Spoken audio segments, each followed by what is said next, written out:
Afraid of the Dark is so iconic. Basically the gateway into horror for a lot of fans. So tell us about what it was like creating it. It was the most fun and hardest work I think I've ever done. But it really helps that it was right up my alley of writing all these spooky stories. And the original idea was we wanted to make bedtime stories for lazy parents. And so my partner Ned Candle and I, we came up with this idea that we would get some old guy, put him in front of a roaring fire with a big book that says fairy tales, and he would read fairy tales, and we'd record them, and then we'd do direct video kind of sale. But we hit a brick wall when we said, "What kind of stories do you want to do?" It's like Little Red Riding Hood, Three Little Pigs. It's not very interesting. Oh man, you're not gonna tell some tired old fairy tale, are you? So he asked me an infamous question that will go down in history. He said, "What kinds of stories did you like when you were a kid?"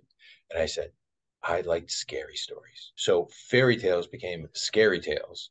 Then it was kind of weird to have some old guy reading scary tales to kids. Come here, listen, and tell you the story. Look at. So we said, "Well, who tells scary stories that are not scary?" It's like, "We'll tell scary stories around a campfire." So it's like, oh, so the old guy goes away. Then we have a bunch of kids sitting around a campfire, and then we're like, "Well, why don't we just tell the stories? Why don't we show the stories?" And suddenly the budget went whoop, and so it was no longer a direct home video type thing. It was a TV show. If you had to choose one episode, which one would be your favorite and why? I have the answer to that one. And it's not necessarily because I think it's the best. My favorite episode is one that we did at the very beginning of the second season. It's called The Tale of the Midnight Madness. And it's about a vampire that comes out of a screen in a movie theater and mayhem happens. And the reason it's my favorite is because I think it's the first time we were firing on all cylinders. The Midnight Society became a fan favorite for kids in the 90s. Even today, the catchphrase is still popular. Submitted for the approval of the Midnight Society.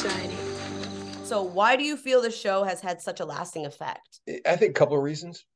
One is that it was good. You can't discount that. Two is that it was really the first one of its kind that had done that. So it was very new. It's one of the reasons why Nickelodeon first said, you can't do that, because no one had done it before.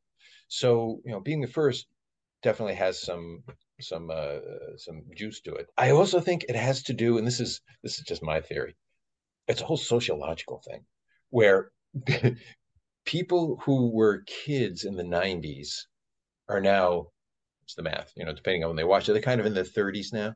And so suddenly 90s nostalgia has become a big thing. And I think it's because of those people who are kids in the 90s are suddenly starting to feel their own mortality. So suddenly nostalgia becomes a thing. I mean, you're a kid, there's no nostalgia. It's all today.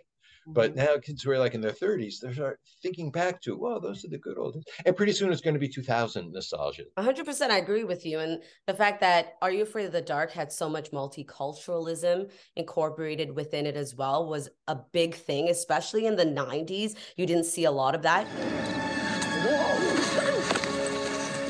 Come to tell you a story. From the Midnight Society to Beyond Midnight, tell us about your new book. This is a collection of 7 short stories, all supernatural short stories.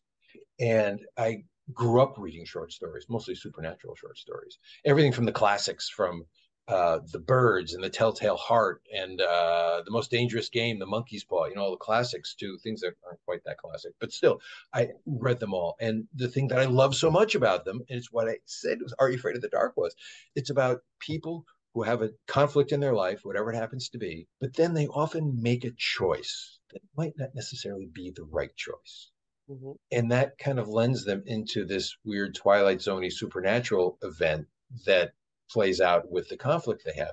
And the beauty of short stories for me is that when you start reading a novel, the mindset is, okay, settle in, we're about to go on a big journey. They're going to meet a lot of characters. They're going to go to a lot of places, a lot of different things. We're going to go here, we're going to go there, and I'm going to just get lost in this thing. The short story is a little bit different. It's not settle in, it's buckle up, because this is going fast. The reason I call it Beyond Midnight is because, going back to Are You Afraid of the Dark, I imagine that those kids who sat around the campfire telling ghost stories, telling spooky stories, if they have grown up, they have, by the way, and they were still telling scary stories, these are the kind of stories they'd be telling.